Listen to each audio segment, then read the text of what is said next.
Battalion, 21st Infantry, which had been a regiment at one point. When I was in it, it was a battalion, part of 3rd Brigade of the 24th Infantry Division. But the crest of it has a cedar tree on it, because when it was initially formed, we might as well get going, so people can join us if they come in. Welcome everybody on a beautiful night. It turned out to be a really nice night out there. I wanted to tell you about a few things. We have a really busy month coming up, and it's busy in a couple of ways.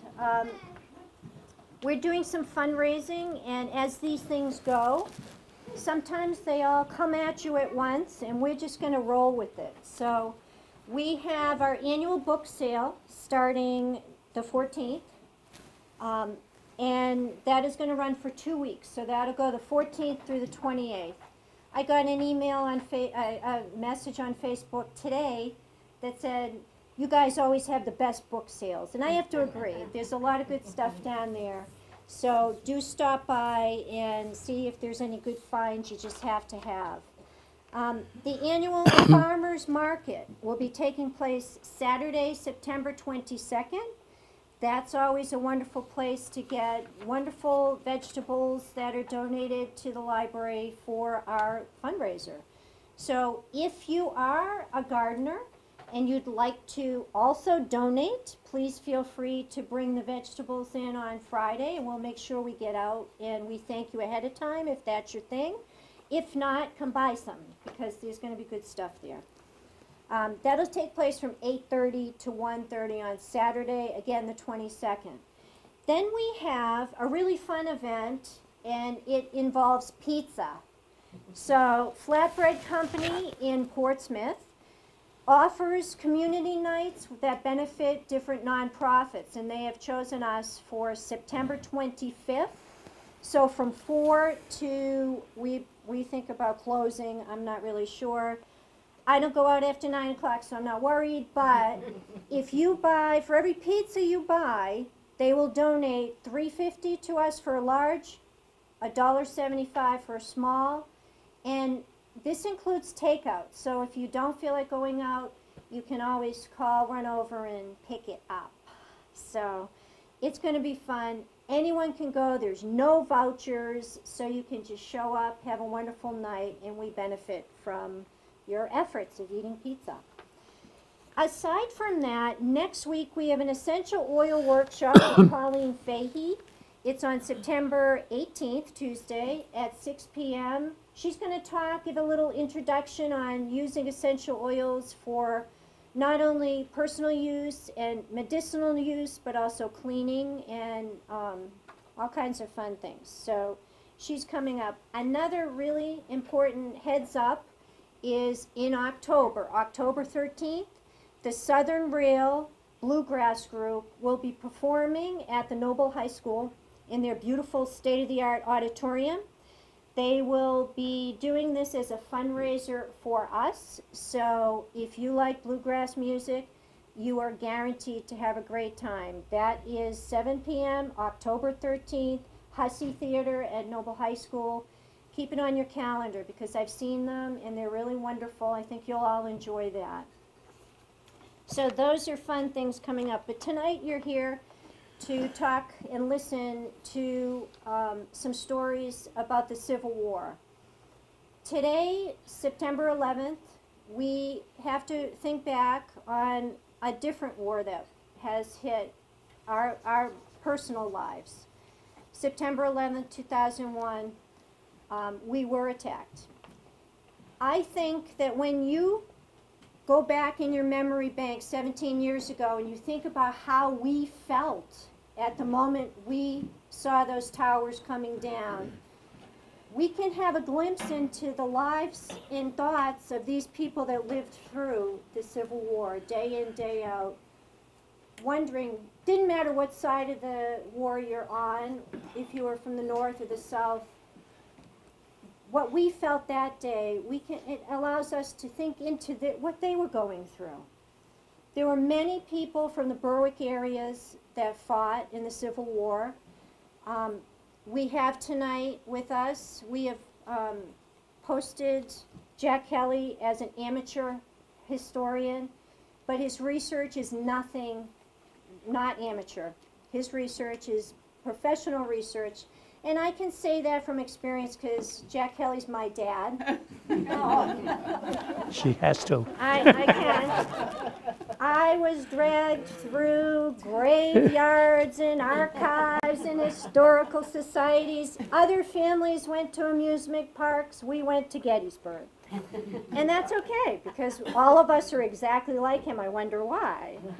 But Jack Kelly is anything but amateur. I have to say, I have seen him, I have read his research, I have watched him do it, I have helped him with it, and we've even taken classes together, college classes. So we've had a good time, and I know you're going to enjoy his talk. Jack is a member of the Old Colony Civil War Roundtable in Massachusetts, Old Abington Historical Society, Norwood Historical Society. He has a love and a passion for history that transcends just your common person reading a book. He can bring to life different battles and has for many of them for us. If you ever have a chance to go down to Gettysburg and he's down there, he'd be happy to drag you all around the battlefield too, because he knows more than anyone I know, except maybe Michael now. So welcome everyone, and please welcome my dad, Jack Kelly.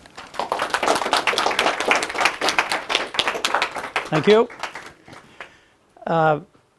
What we're going to do is kind of go over, first of all, how did this whole business go in the Civil War, the war itself.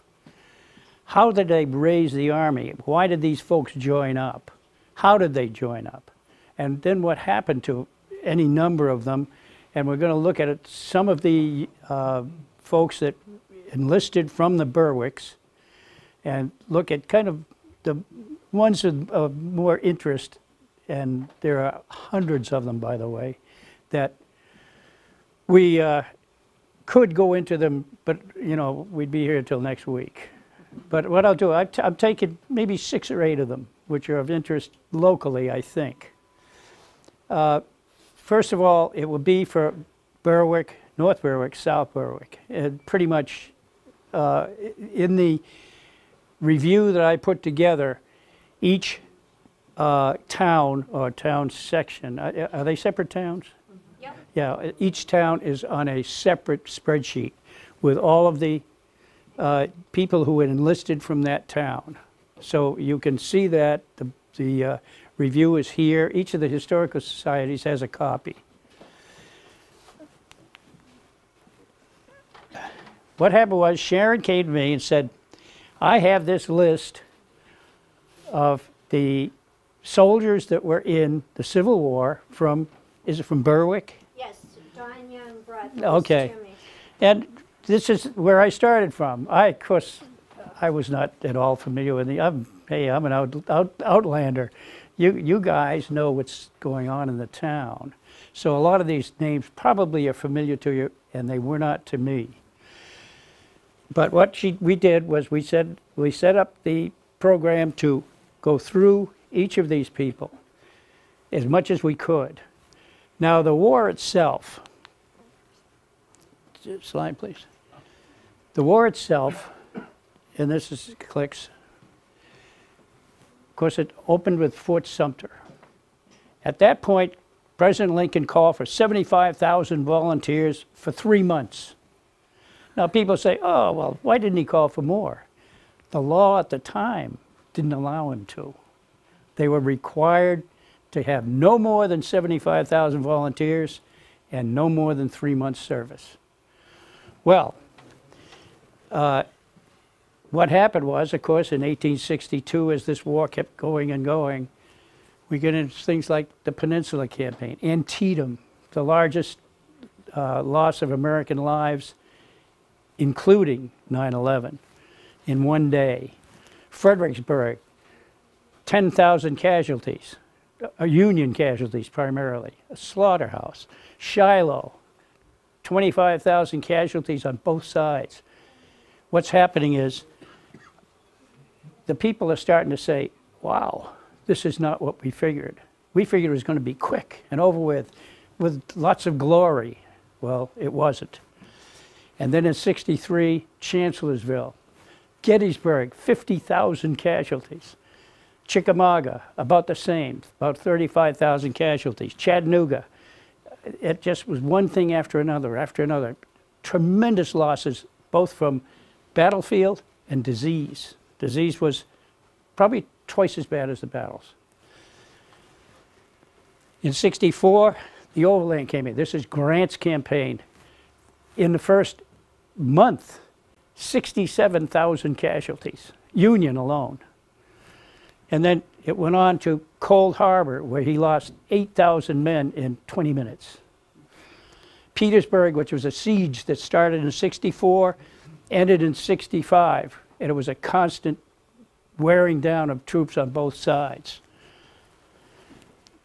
And in '65, finally, Petersburg fell. They chased Lee all the way to Appomattox, where he was surrounded and surrendered. And then in North Carolina, Sherman caught Joe Johnston, and he surrendered, which ended the hostilities. How did they build this army? First off, everything was volunteers. And initially, of course, 3 months volunteers. Most of them came from state militias. They went from April and May to August, July, August. And right then and there, they all went home. So what are they going to do? Well, they changed things.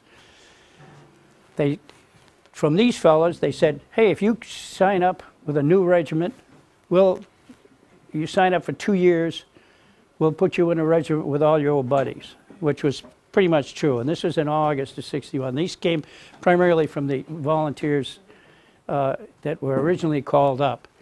Then in Congress finally said, this is going to take a while. And they said, okay, all volunteers now will be signing up for 3 years. And then later, as these horrendous casualties started coming in, people are saying, I'm not signing up for 3 years. No way. You know, so they came out with a 9-month regiment. This was about '62 and '63. Many of the folks from Berwick were in 9-month regiment, the 27th Maine. And then even in '64, they asked the veterans who were getting out from the 3-year regiments, by that time their enlistment was up, they asked them to come back for a year. Many of them got promotions and that kind of thing, in fact, commissions and that sort of thing, and plus bonuses, bounties, they call them. And then in the Midwest, they actually called up 100-day volunteers. Mostly they were fellows that had been in the service, and primarily either the 3-month or 3-year regiments, and they used them for just to guard railroads and that sort of thing. What they had to do is they had to say, okay, after 1862, just signing up because you're patriotic, no way. So what they did, the federal government said, if you sign up for 3 years, we'll give you $100. Now, you say, $100? You're kidding. But a fellow working in Berwick, who was on a farm, would make, at that time, the average wage was 9.5 cents an hour. Now, if he were the son of the farmer, he gets nothing. I mean, it's part of the deal. But if you're a hired hand, you have to get your 9.5 cents an hour, then you have to pay room and board. So you're down to maybe 5 cents, 5.5 cents an hour. At, 60 hours a week, that's $3. It takes you a year to make $150. That's if you're doing well. I mean, if you if you're not making 9.5 cents an hour, you've got a problem. But this is it. What happened was the states and the locales also added bonus money to it. And this is an example right here. This is the 25th Maine. The 25th Maine and the 27th Maine. The 27th Maine had 113 members from the Berwicks in it. And it was almost entirely composed of York County men. What they did was they said, we'll give you $400 in addition to the $100. Now, these here, the local bounties, were usually paid right off when you joined. The federal bounty was over the 3 years that you're in there, monthly pay. So what, $3 a month, I think, something like that. But the 25th Maine and the 27th Maine probably were identical because they both were set up at the same time. And they both were recruited almost to the days. They were same time. And then in 1863, the government started really running out of volunteers, so they said, we're going to put in the draft. And what this draft, and the bonus, they said, okay, $100 if you volunteered for 1 year, $300 for 5 years. That's federal bonus. And with each draft lottery, and there were 4 of them, they sent out to each congressional district a quota that said, we need 100 men. And if you don't get them volunteers, we're going to draft them. Which, of course, as you probably well know, caused tremendous problems in New York City, for one place. Failure meant to meet the quota meant that the draftees were called up. And what these bounties were meant to do is to aid volunteer recruitment. They had to. People were not doing it because they were patriotic, that's it. And some of the excesses that you ran into, bounty jumpers. I come along and I'm from Boston and I come into Berwick and I say, oh, I want to sign up. Where's my money? And within a few days, I'm gone with the money. And I'm heading for Portland to sign up with the next guy. And this happened and happened and happened. And many of these trains that were bringing recruits into the war area had more armed guards than draftees and bounty men. Bounty brokers. Now these were guys that would sit back and say, if you sign up with me, I'll get you the best bounty I can. If you may have to go to New York City to get it. Now this is okay, except some of them would have the fellow sign up. They would collect the bounty. Gone. He's a guy signed up for 3 years, no bounty. The bounty broker stole it. Go ahead. Why would they do that? Because. Why would someone let? Because these guys, some of them were legitimate. Many of them were. And what they would do is they would search all around the area to find the best bounty, and then you'd go there, sign up in that town or city, and get it. Okay. Here's unfair recruiting. This bounty system was terrible because what would happen is, how can you compete with New York City or Portland even? You couldn't. Didn't have the resources in a town like Berwick to meet that kind of competition. So what would happen is you'd lose these people, and that's unfair recruiting. That is what bounties tended to do. Now the draft, they call it the Enrollment Act, and it went from March of '63 to the end in 1865.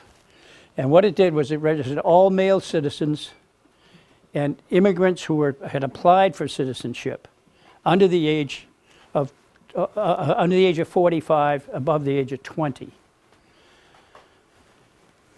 In July of 1863, they sent out the quotas that said, okay, you either get volunteers to fill your quota, or we're going to draft to fill it. Well, every politician everywhere was horror struck at that, because all they could think of was they'd lose all the people 20 to 45 years old in the town. So, again, there were exemptions. Now the first exemption was commutation. And what this would do, go ahead. In the first lottery in July of '63, the draftee would pay $300 to the government, and that's it, I'm all done. He's set for the next 3 years. Now, $300 to John D. Rockefeller was nothing. $300 to a farm worker in Berwick was impossible. That's 3 years' pay. And the second through the fourth lottery, that's March, July, and December of '64, that $300 only got you through that lottery. But in March of '64, Lincoln had taken so much heat because of this totally unfair thing that he wiped out, he ended all commutation. Now what they did do, substitution. You pay someone else to go in for you to serve in the draftee's place. And it started out about $300. There were instances, I don't know if you've seen Ken Burns' Civil War thing. There was a lot of commentary that was taken from a fellow by the name of George Templeton Strong, who was a lawyer in New York. George Templeton Strong paid a substitute $1,253 to go in for him. But, he could afford it. So what was originally 250,000 people drafted, 6% actually served of those draftees. Substitutes, the draft lottery would pick you, and you would say, I don't want to go. So you had the opportunity to, originally you could commute by commutation, $300, but that ended in '62. And you could hire a substitute. Now this substitute came from those who are not eligible for the draft, the 17, 18, 19-year-olds, the 46 and up. And you would pay them, they'd go in for you. And you'd pay anywhere from $500 to $600. Probably around here it'd be around that kind of money. In the New York City area, you probably paid $1,500, $1,600. Originally, they set it at $300 substitution fee, but that went sky high immediately because there weren't that many people that were real anxious to go in and get holes punched in them. The substitutes could receive as much as $1,500. In fact, I just saw that it went as high as $1,800 in New York City. Some of the ones that did not serve but were hired substitutes, John D. Rockefeller. Who else? And there were a number of others. The magnates in New York City hired them, very quickly. Okay. Now here's what they needed. When you went in to get your induction physical, which most of us are familiar with, in those days, if you could walk in and walk out, you passed. Seriously, this is very true. No age limitations. Now, a lot of 14-year-olds who lied about their age went in. A lot of fellas 46, 50 went in. They didn't last long because soldier's life was brutally hard. Young man's fight, for sure. No detailed examination for physical or mental problems. I'll go into this in a few minutes, just some of the things that we ran into. However, one absolute requirement, Anybody know what it was? Two front teeth. Two front teeth, top, up, and below. You know why? There was the paper cartridge, and they had to bite off the end, pour the powder into this is a muzzle loader, push the bullet in, ram it down, but without being able to tear it, you couldn't. So, and let's face it, there were a lot of guys that had their front teeth pulled to get out of the draft. What happened? Once they went in, uniforms and equipment were some of the things that they ran into. If anybody's done any reenacting, the wool uniforms are in a hot day, 80, 90 degree day, they would literally soak through. And I always found that they'd cool you off, which is crazy. And it was wool, because wool, when it's wet, will keep you warm, whereas any other fabric won't. Shoes were made. I come from a town called Abington, which at that time was consisted of Abington, Rockland, Whitman, Massachusetts. They made 60% of the shoes for the Union Army. The shoes were sort of like small, medium, and large. And one style, no right, no left. It was all the same. I mean, all right, well, first, a lot of these fellows probably never had shoes, but they would march with 50 to 60 pounds of equipment. Standard rations, salt pork, salt beef, coffee, hardtack.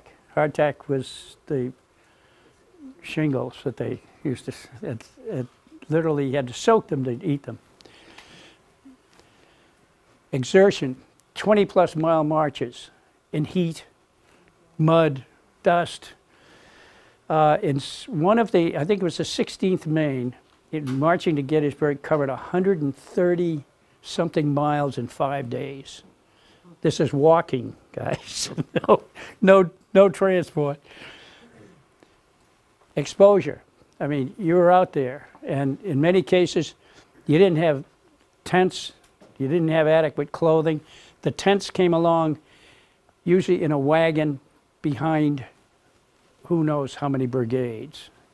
And winter and summer weather, you were at the mercy of it. Some of the troops would get into situations where they'd have no overcoats. And in fact, there was a unit, there's a main unit, and I don't remember the one, but they called them the blanket brigade because they had no overcoats. They had to wrap their blankets around them. I think it was the 17th, I'm not sure. Primitive medical care. I mean, remember, they knew nothing about bacteria. That came along another 30 years later. Minimal prevention, they didn't have it. I mean, you had a lousy diet and that was it. No, whatever you could steal. And wounds and injuries, if you were wounded, generally if you were hit in the leg or the arm, it would, first of all, the type of ammunition that was used would tend to shatter the bone rather than, so even today they'd have to take it off. Disease, measles. This measles was a killer, particularly when they went into camp for the first time. A lot of these fellas lived on farms. They didn't see that much of other people where they, you know, and our kids, they all ended up coming home with everything, you know, because they catch it in school. And they were in constant contact with all kinds of kids. Typhoid, bad water, of course, that's it. Pneumonia because of exertion and exposure. And even smallpox and malaria were very common. Malaria particularly for those units in this Gulf and in Florida. And pay, $11 a month, not bad. Actually, it isn't awfully bad considering that the guy was probably making $20 a month in the farm because the work was a little tougher.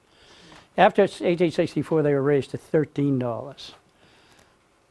But here's the thing that really frosted a lot of these guys. They would go into battle with their backpacks and all their equipment. When they started to move into the line, into the fighting, they had to leave the packs behind with a guard. Now, if they went in and were driven out, they lost all those packs. They didn't have a chance to get them. They had to pay to replace all that stuff. That was initially that. I read that and I said, "You got to be kidding me!" All right, sure. Now, Berwick and the surrounding towns. Population versus military service. Berwick had a population of 2,155. I'm guessing that probably about one-fifth of them were men of the military age. So you're looking at 400. They enlisted 113. They drafted 3. Total of 116. Now, 3 killed, mortally wounded, 3 died as prisoners of war, and 3 died of disease. Now that's not too bad. That's, you know, in those days. But then disabled. Now disabled means that they broke down. Primarily fellows in their 40s and late 30s. They couldn't handle it. Their bodies just wouldn't take it. And others that would catch a disease and were no longer fit to operate. I mean, this is constant. They discharged others who just didn't make it. They were unable to do things. And 4 people deserted out of the 113.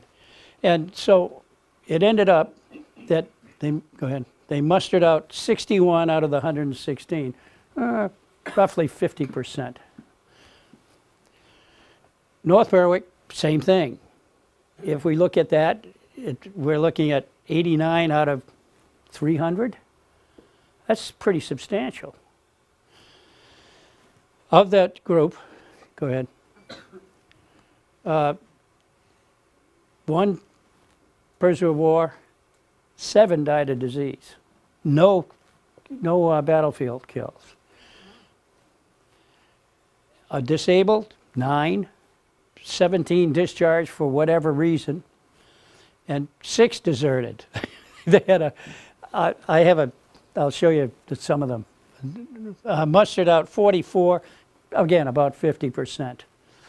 South Berwick, a little bigger, about 500, again 40% of their town. The eligible males went to war. And on this one, 8 were killed or mortally wounded, 2 had died as prisoners of war, and 6 died of disease.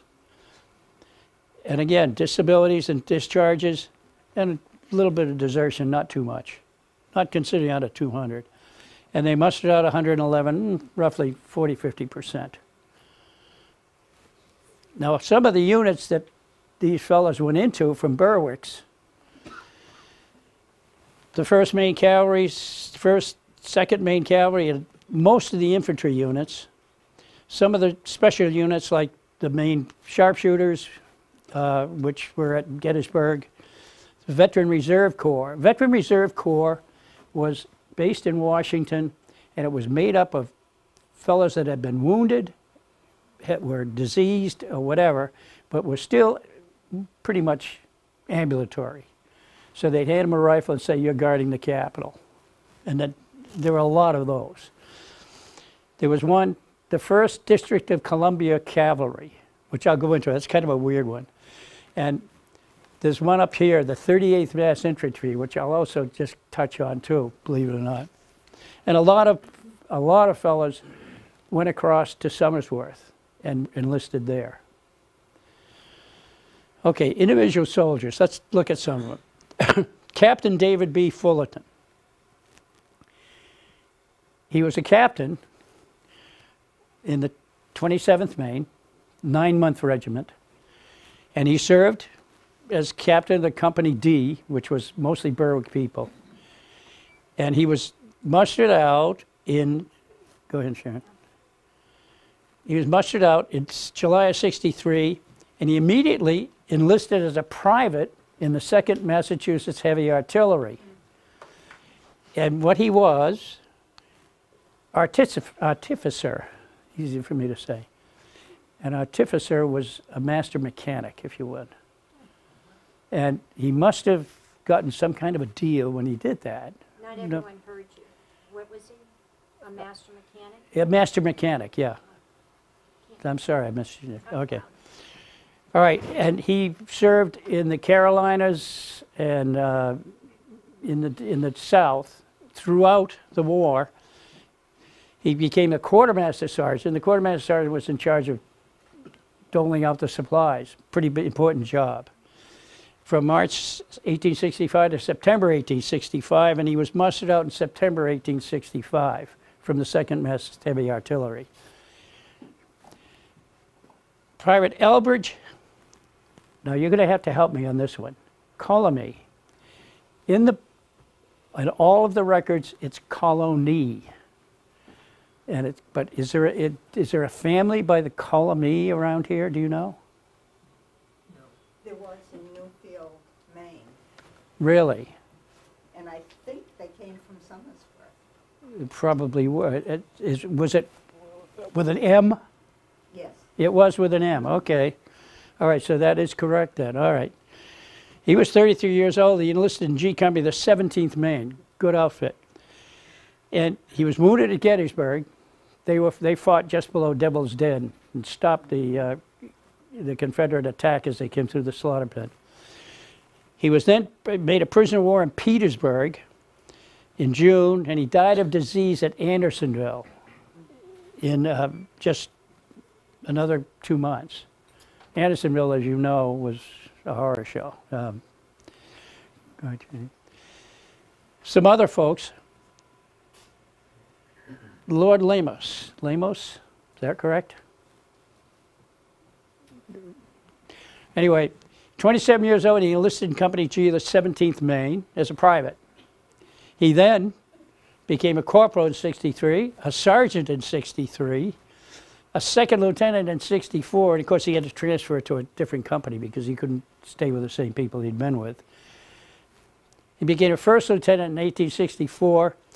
He was offered a captaincy in 1864, or 1865, sorry, and he said, "No, I'm out. Enough is enough." But he must have been a pretty sharp guy. Go ahead. Charles Parker. Now here's a fellow that went in as a substitute. He went in the 9th Maine in late 1864. Now he changed and he transferred to the U.S. Navy in '65. I don't know how they did that, but they did it. I've seen it many times. Oh, there's probably 5 or 6 others from Berwicks that did the same thing. Okay, Festus Porter, 18 years old. He was born in Somersworth. Enlisted in Company D, 2nd New Hampshire. That was in May of '61. The 2nd New Hampshire was a 3 months outfit, I think. No, it wasn't. I'm sorry. Forget that. He was discharged for disability in 1861 in August. Now, whatever that was, who knows? But in October, he enlisted in the 5th New Hampshire. And he was killed in action at Fair Oaks only 6 months later. Fair Oaks was on the Peninsula Campaign in Virginia. Henry Hart, 25 years old, enlisted in the 1st District of Columbia Cavalry in Augusta. I'll go into that a little later, so kind of weird, that whole setup. And he transferred to Company I, 1st Maine Cavalry. Company I was Eli Waterhouse's company. Eli Waterhouse's grandson lived next door to us in South Carolina, back when Sharon was born. Okay. And he was prisoner of war at Petersburg and discharged in '65. Now, he probably was released after the signing of the surrender, but he probably was also quite ill because, look, he's probably 6 months after that signing that he was finally released. Go ahead. Okay, here's one. Sergeant Alfonso M Lunt from Cambridge, Massachusetts. He was he was a color sergeant, Company F, 38th Massachusetts. And he won the Medal of Honor at Winchester in 1864, a real Medal of Honor. He stood in front of his line as they were charging and were driven back, but he still stood, and they were firing at him. Even the rebels cheered him. But, so, 38th Massachusetts, Cambridge, Mass. What's this got to do with us? Born in Berwick, Maine. Maine's, the Berwick's only true Medal of Honor winner. I'll go into that in a few minutes. Go ahead. Private William Laird. Billy Boy. I think some of you are familiar with him. 29 to 30 years old. I've seen it 19 to 20 years old, but it's 29 to 30, I think, according to his gravestone, I think. He enlisted with his friends in G Company of the 17th Maine. He was illiterate, unable to read or write, slow to understand. The kid was truly very slow. Okay, when a company commander's got a guy like this in there. Now, he was okay with, his friends took care of him in G Company. The company commander says, I get a call from the New York Light Artillery that they need some people. And this often happened where they would transfer infantry to light artillery as they needed them. And so who's the company commander? He's not going to send his best guys. He's going to send the poor guy who was just out of it, you know. Well, he got there, and of course, he was ridiculed, just viciously attacked. And he deserted. And he went home to Berwick. And they arrested him in June of 1863 in his hayfield. He was with a pitchfork, he was there, and the arresting officer of the provost guard that came to arrest him said he threatened him with a pitchfork. Bad news. So, he was court-martialed and he was executed, shot firing squad at Fort Preble. His poor old folks rode all the way down to Portland to get his body. And they brought it back. And it's located on the family farm. Now, it said that it was Little River Falls Road. Is there such a road? But he's not buried there. Oh, he isn't? Buried on Cranberry Meadow Road. Aha, thank you. Next to the Hall farm, horse farm. Is that right? Yeah. You've seen the stone then? I've Yeah. been to the grave, Yeah, and the grave is here. So it's Cranberry Meadow Road. Ah, okay. We'll have to change that one. But on his gravestone is. That's close to Cranberry. What's that? It's close to Cranberry. Oh, okay, yeah. Executed as a deserter, but irresponsible is on his gravestone. Now I think right there, I think it says he was 30. Now there's a lot of that's kind of a pathetic story, really. Yes. President Lincoln had pardoned Billy.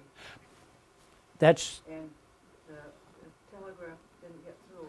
right. He was executed. Yes, yes, yes. I know that. Yeah.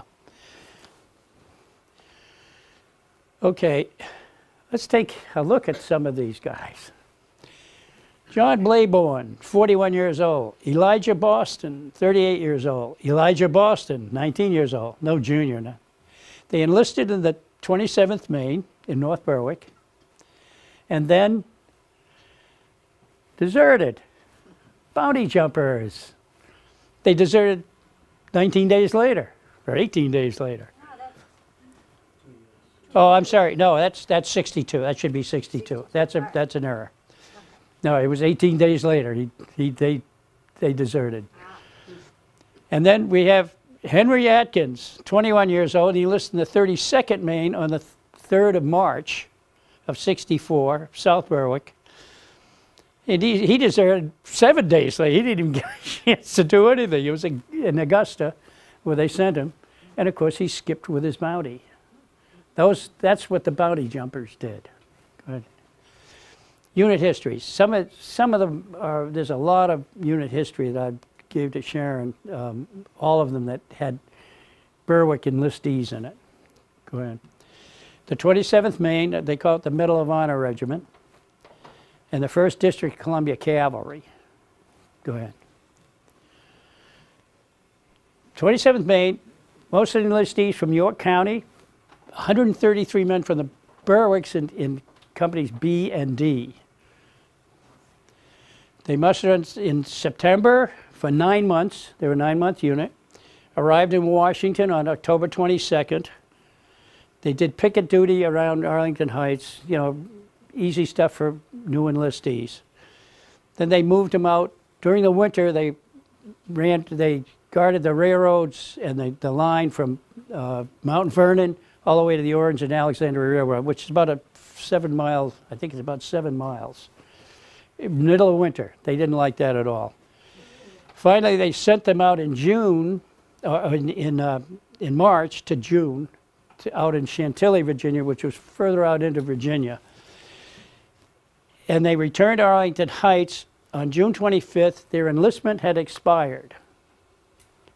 So, and this was by the same time, the 25th Maine, same time, because they both were, you know, brother regiments.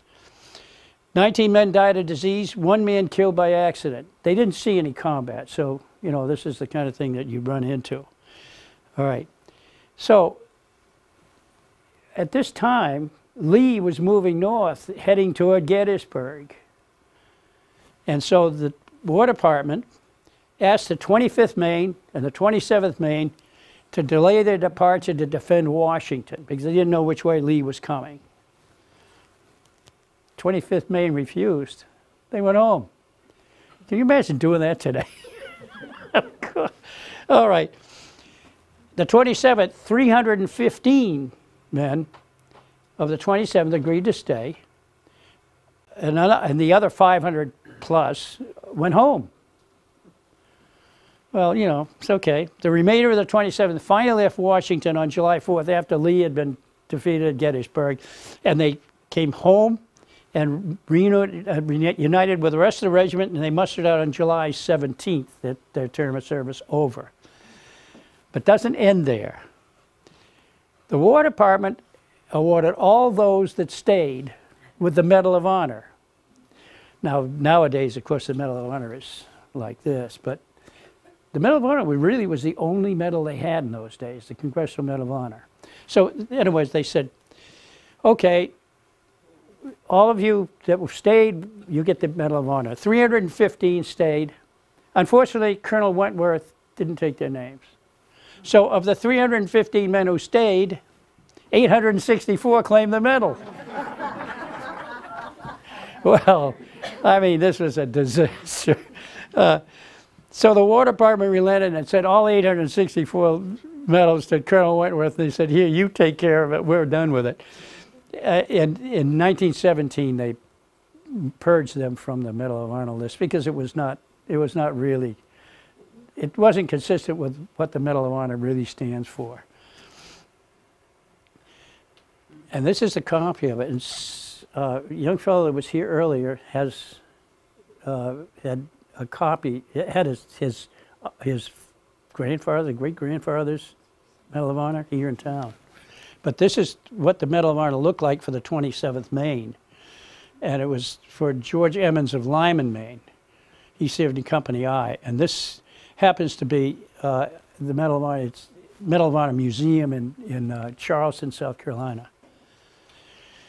The 1st District of Columbia Cavalry, they organized 8 companies of cavalry in Augusta after 4 companies had been recruited in Washington. The 4 companies that were recruited in Washington were under Lafayette Baker. Lafayette Baker, if you haven't heard the name, he was kind of Lincoln's bodyguard. He was his buddy from way back. And Lafayette Baker was particularly his job was to protect Lincoln. So what he did was he recruited 4 companies of cavalry to do this. In the meanwhile, later in Maine, they had 8 companies ready to go, so they sent them down there and joined up with Baker's 4 companies. In April 1864, they moved them out of Washington, and they were sent to Grant's army as, you know, as regular cavalry. And then on August 27th, the main contingent of that whole group was sent to the 1st Maine Cavalry, Company I, again, Waterhouses. Now, what we did, again, we looked at all of these people on the list. In the first review, I got, incidentally, they're all listed on spreadsheets in the book that's available here. I couldn't find these 4 fellas as under the standard data package that I do, but I started digging around. Go ahead. And updating it. Walter Butler, okay, he enlisted in Seabrook. Now, apparently he must have been around here later on. He was born in Halifax, Nova Scotia. He was discharged with disability with the 14th New Hampshire. And he must have lived in town here after the war, which is quite common. Charles P. Lord, well, he's listed as Charles O. Lord. And he enlisted in Sanford, 18 years old. He may have been that time of year, and I'm guessing he was a substitute because he wasn't subject to the draft. He's under 20, so I'm guessing he was a substitute. George Guptill. Now, I guess that's a pretty common name around here, is it not? All right. It's George A., but in the records, there's no middle initial. Belgrade, is that close by? No, that's where he's listed from.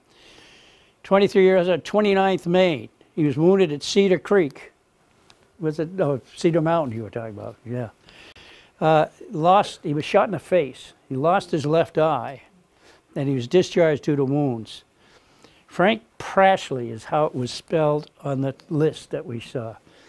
I'm betting is Parsley because there are a huge number of Parshleys north of here. What's the name of the town Hiram Maxim came from? Oh, it's up in by Sebec. Anyway, there were a ton of Parshleys that were enlisted up there. And he was in the 16th and the 20th Maine right through the end of the war. But he enlisted in Berwick. So that spelling is wrong. That's correct. That spelling is on the list. Sure. Yeah, okay, go ahead. On foreign enlistments, I did get some. Foreign meant outside of Berwick. It could have been Somersworth or Rollinsford or something like that. Edward Flanagan, a Canadian citizen, 17 years old, probably a substitute. Horace Keniston, he served from August of 61 to May of 64. Heavy, you know, a lot of fighting, that kind of thing. He was made a corporal and a sergeant. He deserted, listed as deserted on furlough. Now, what happened to a lot of these guys is they went on furlough and they were sick. And they just couldn't make it back. And by the time that all the bureaucrats got through milling through the paperwork and all, he's listed as deserter. I'm sure that it probably didn't end up that way, but Michael McLaughlin is listed as Providence, Maine. Now, I don't believe that. Providence, Rhode Island, maybe. It was a foreign enlistment, remember? 19 years old in the 6th Maine. early, he joined up. He was a 3-year volunteer. And then Isaac Tibbets. Now, he was spelled this way in the list. It was in the, oh, I beg pardon, it was spelled this way in the list. And this is the way it is on the data. I never saw Isaac spelled that way before. So anyway, he was Somersworth, 28 years old. He died of wounds at Fort Wagner. That was the, Fort Wagner, of course, was the attack of the 54th Massachusetts, which was cataloged in several movies. Orrin Wingate of Lewiston, he was in the 59th Mass. 59th Mass was a veteran infantry outfit that was in service right from 64 to 65, so heavy action around the Petersburg area. All right, go ahead, Sharon. Okay, I don't have enough information on these guys. If I just look at James Thompson, I think there are 562 James Thompsons in the database. I don't know which one, and I don't know where he came from. If you could find out the regiments or his enlistment area, you could probably fill these in. Now, Stillings, that's a pretty common name around here. Yes, sir. The two ladies in the front are related to Ivory and Samuel. Really? Yes. Okay. See, now that's fascinating. Now, see, but there's no record. They must have enlisted somewhere else. And how do you find this information out? Well, here, public library, any one of them. And I'll say this, go ahead, Sharon. The archives of the local Grand Army of the Republic posts, they're all, of course, all gone now. But most of the materials, if you were lucky, got into the archives, got into the public libraries. And one of the books that all of these posts had was a great big book. And in it was, each man had a page. And he would write, and he would just narrate some specific thing that he did during the war, and it gave his regiment and, you know, how old he was and all that kind of stuff. And if you can find that book, that's a treasure trove for all of these things. Now, go ahead. There was a post in North Berwick, post 131, and one in Somersworth. Those are the two closest ones. Now, if you can find maybe North Berwick, maybe Somersworth, you might find it in the libraries there or in the historical societies for those towns. And then, of course, you've got the archives in Augusta, which is real good, by the way. Excellent. On the internet, the Main Memory Network has really put together some really great stories. You really find stuff. And then the local Civil War Roundtable. Once in a while, you'll run into a guy that knows a lot of this stuff. And then the American Civil War Research Database. This is the one I use. And it costs me, I think, $25 a year. And it gives you huge amounts of information. Most of it's pretty good and pretty accurate. And, of course, now I put together a full report. It's a printed report on all of Berwick veterans.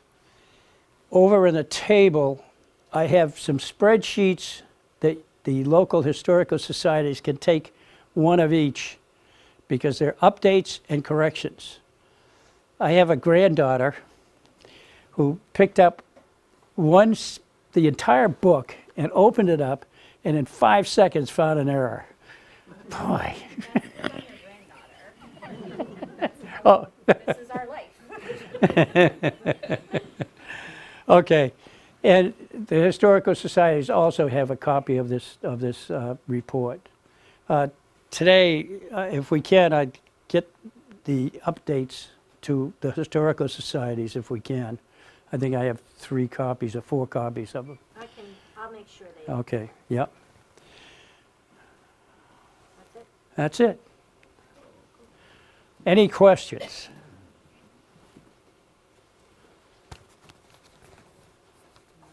Well, either I'm real good or you were all asleep. Does the name Captain Adams ring any bells? He was, I think, for more than 1 year. I mean, we found tons of letters from Captain Adams written to his family of Blackberry Hill, where we lived, the ceiling of our house.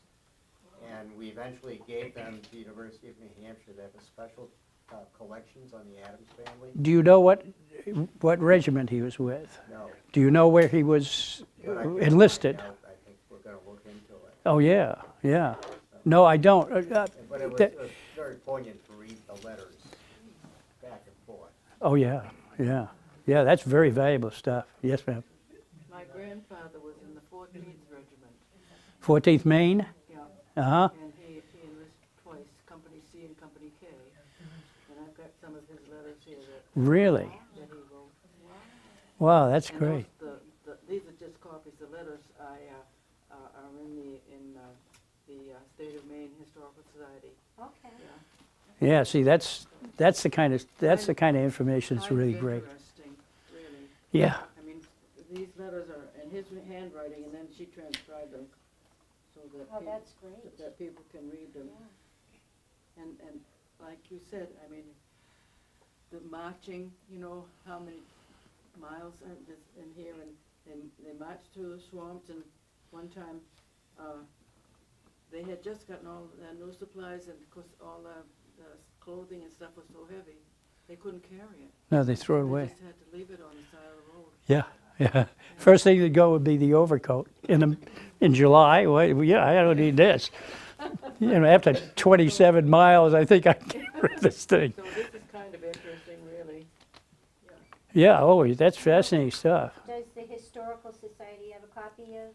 I think Lynn had, I think she has. She has it over may be here. over there, I I'm not can sure. make sure they're put together with. Yeah, but there's still an awful lot that's missing. I mean, a lot of those names that you had are on this list of, I've got a list of Berwick people who were enlisted, and then other states, and you know, they're all listed. Yeah, so see, that's the kind of, you've got But then you've got there's not the that stuff many, here to do that. There's not that many. I mean, there's, like, these are enlisted in states other than Maine. Oh, yeah. Yeah, and these are the ones that were in Maine. Because my grandfather's one of those, but these are all Maine, and Billy Laird is there, and, you know. Oh, yeah. Yeah, Well, I'll make sure I find that so we can yeah. keep it. I'm sure Lynn Did you, has. have you got anything from your forebears on this? I don't know that we have anything, you know, we don't have letters. Oh, and no, stuff like I know, that was tough. We have photos, and we have a belt as well. Really? That's, Eli was a relative as well, mm-hmm. and so we have his belt. Wow, that's Yeah. great. Yeah. Yeah, I saw the names and I said, why, they must have enlisted somewhere else. Now, maybe they were after a bounty, you know, who knows? I wouldn't you? If somebody's offered me $500 and I couldn't make that my kind of money in 5 years, Yeah. you know? Oh, sorry. There's a professor of history at Berwick Academy, I think his name is Fletcher, who has given an interesting talk that I've heard 3 times, because each time he presented it at one of the historical societies in each of the 3 towns. And he tells about the kind of parallel careers of Joshua Chamberlain, and I forget the other guy's first name, Hayes, who was from South Berwick. So, have you run across Hayes? Probably. They Hold were- on. Let's. He was a general, and he and Chamberlain were in the same corps. Oh, Hayes was. Is it Charles Hayes? Hayes was in the Second Corps. There was a Hayes in the Second Corps that his troops fought off the Pickett's charge. There's one Hayes. In fact, he actually took one of the Confederate flags and rode up and down the line waving it, you know, when they drove him back. He was eventually captured and taken, I think, to Andersonville, but he was released in a trade-off of higher ranking. Yeah, usually the officers were sent to Libby Prison in Richmond. Yeah, that's where most of the officers went. In fact, if it's a general, he probably was given pretty decent quarters. Well,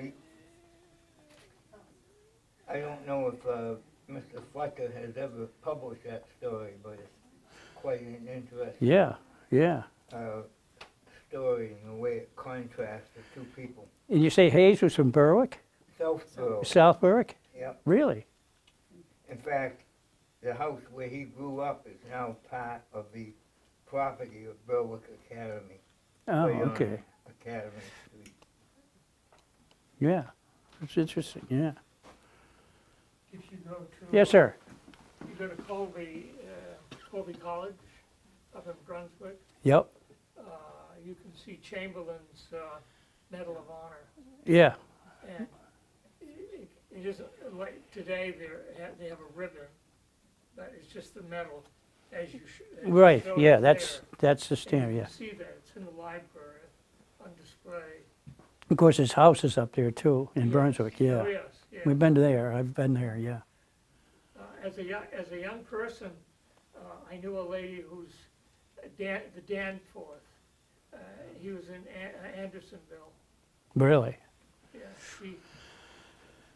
she had a few tales. Oh, yeah. Afraid I've forgotten most of them. So, but There are several real good books written by actual survivors of Andersonville. Yeah. Pretty old, but obviously, but I don't- they're very good. Yeah, and boy, that was a I think nasty these are place. just things passed on in the family. Yeah, So and there were many Southerners who fought the terrible conditions of Andersonville and were constantly bombarding the War Department in Richmond to relieve these guys of the suffering they were going through. These are fairly, fairly influential people from Georgia, civilians, and government officials. Yes, ma'am. Other than age, what other reasons would the substitutes be available? People they use for substitutes, they said they weren't otherwise eligible for the draft, so other than they would have had been less than 20 or older than 45, any other reason why they would be available for Well, a substitute, yeah, if you were, say you had served in a 3 months regiment, I mean, you were eligible, you were no longer eligible for the draft, or in a 9-month regiment, or in a 3-year regiment. So that if you get out in 1864 and you're free and clear to go, then you could sell out as a substitute real quick, and you probably get a pretty good pay too to do that. Anything else? I don't know if you would like me to read this letter. Or Yes, please do. He said, Augusta, Georgia, May 15, 1865. Mr. James F. Matthews, Great Falls, New Hampshire. Friend Jim, I received a letter from you last night and I was very glad to hear from you again. I suppose the folks are all well, or you would have said something about it. Since I last wrote home, I have marched 140 miles. I received Ann's 20th letter the night of the 5th, and that night we were ordered to pack up for a long march, so I did not have time to answer it until the present. Saturday, the morning of the 6th, May, we beat Reveille at 2 a.m., and marched at 4 o'clock with knapsacks all packed. It was very hot. We marched 16 miles and went into camp. We had a full supply of clothing, and it was too heavy to carry so far, so we just dumped them on the road. Threw away about $40 worth of clothing and 2 picture frames worth $10 a piece that I made myself. There were 229 pieces of wood in each of them. I worked about 8 days on them and intended to send them home, one to Ann and the other to Kate. Those were his sisters.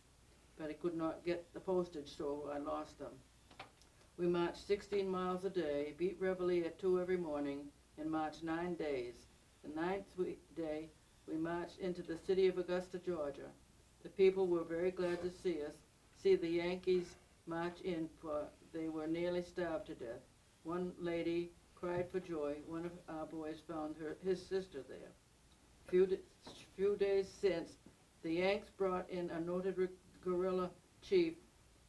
Last night, some of M cavalry brought old Jeff Davis, president of the South, and Company A of our regiment has gone to Washington as guard. We have destroyed their army, broke up their government, and captured their president. Now, what more can they do? I think that rebellion is about played out. That they say we are coming home soon. Give my love to Ann and Jenny and all the rest. Right soon from your friend Jim. Great, yeah, that's great. Yeah. There's quite a few of his letters here, but not all of them. I sent most of them, the originals went down to Augusta. Yeah, it's, and do you have copies of, at least facsimiles of them? Pardon me? Yes, she is the. Do you have facsimiles of them? Oh, yes. Oh, good, yeah. Yeah, That's great. that's great. I think that encapsulates everything you Yep. just said. I wanted to take a minute and thank the North Berwick Historical Society for the wonderful refreshments. And you'll all have to eat them, so I don't eat all of them tomorrow. So please help yourself to some nice refreshments, and thank you everyone for coming. Thanks, Jim.